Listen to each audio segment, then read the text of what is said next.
ইউক্রেনের ড্রোন হামলায় ধ্বংস হয়েছে রাশিয়ার ৪০টিরও বেশি বোমারু বিমান। আধুনিক প্রতিরক্ষা ব্যবস্থা নিয়ে সুরক্ষিত রাশিয়ার ভেতরে একযোগে চালানো হয়েছে নজিরবিহীন এই ড্রোন হামলা। আর ইউক্রেনের এই অভিযান শুধু কৌশলগত সক্ষমতায় নয়, বিশ্ব রাজনীতিতেও তৈরি করেছে নতুন আলোচনার ঢেউ। কিন্তু কিভাবে এই হামলায় সফলতা পেল ইউক্রেন, সে বিষয়ে বিস্তারিত জানাচ্ছেন ইশতিয়াক হোসেন।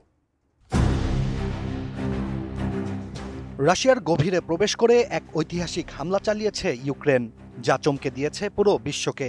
১.৫ বছর ধরে গোপনে পরিকল্পিত এক অভিযানের মাধ্যমে মাত্র একদিনেই রাশিয়ার ৪০টিরও বেশি বোমারু বিমান ধ্বংস করতে সক্ষম হয়েছে ইউক্রেন।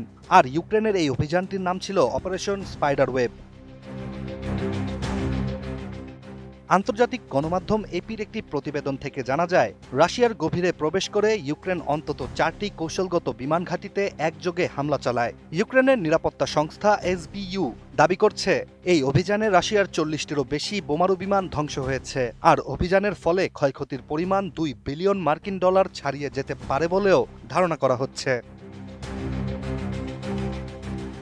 এদিকে বিশ্লেষকদের ধারণা, ইউক্রেনের এত বড় পরিসরে এই হামলা রাশিয়ার জন্য শুধু কৌশলগতভাবে নয়, মনস্তাত্ত্বিক দিক থেকেও একটি বড় ধাক্কা। কারণ যেসব বিমান ঘাঁটিতে হামলা হয়েছে সেগুলোর অবস্থান ইউক্রেন সীমান্ত থেকে হাজার হাজার কিলোমিটার ভেতরে। সাইবেরিয়ার ইরকুস্ক, মুরমানস্কের ওলেনিয়া, এমনকি রাশিয়ার আমুর, রিয়াজান ও ইভানোভো অঞ্চলগুলো।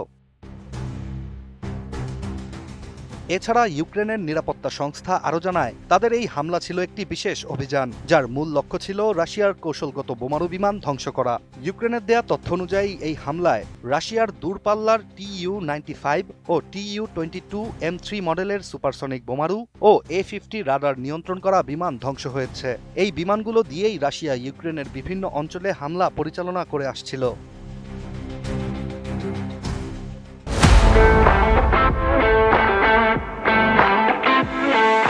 এছাড়া এপির প্রতিবেদন থেকে আরও জানা যায়, ইউক্রেনের এই অভিযানের কৌশলটিও ছিল অত্যন্ত সূক্ষ্ম ও জটিল, যেখানে ইউক্রেন প্রথমে নিজেদের FPV ড্রোনগুলো রাশিয়ায় পাচার করে, পরে তা গোপনীয়তার সাথে লক্ষ্যবস্তুর কাছে পৌঁছে দেওয়া হয়। পরবর্তীতে যে ট্রাকের মাধ্যমে ড্রোনগুলো পাঠানো হয়, সেটির ছাদ খুলে দিলে ড্রোন উড়ে গিয়ে নির্দিষ্ট বিমানে হামলা চালায়। হামলার সময় ধারণ করা ভিডিওতে দেখা যায় বিস্ফোরণ আর আগুনে পুড়তে থাকা বিমানের দৃশ্য।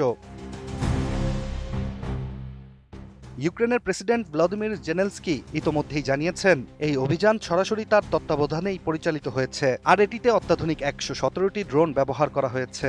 এছাড়া অপারেশনের পরিকল্পনা ও সমন্বয় করা হয় SBU সদর দপ্তরের একটি বিশেষ ইউনিট থেকে। অন্যদিকে রাশিয়াও থেমে নেই। একই দিনে তারাও ইউক্রেনের উপর চালায় সর্বকালের সবচেয়ে বড় ড্রোন হামলা, যাতে ব্যবহার করা হয়েছে মোট ৪৭২টি ড্রোন এবং ৭টি ব্যালিস্টিক ও ক্রুজ ক্ষেপণাস্ত্র। ইউক্রেনের দাবি, রাশিয়ার এই হামলায় ৩৮৫টি ড্রোন সফলভাবে প্রতিহত করা হয়েছে। তবে একটি সামরিক প্রশিক্ষণ কেন্দ্রে হামলায় ইউক্রেনের অন্তত ১২ জন সেনা নিহত এবং আহত হয়েছেন ৬০ জনেরও বেশি।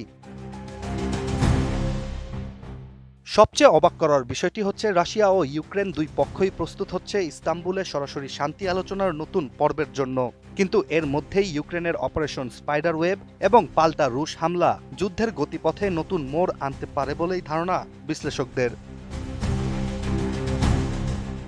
Ishtiaq Hossain, ATN news.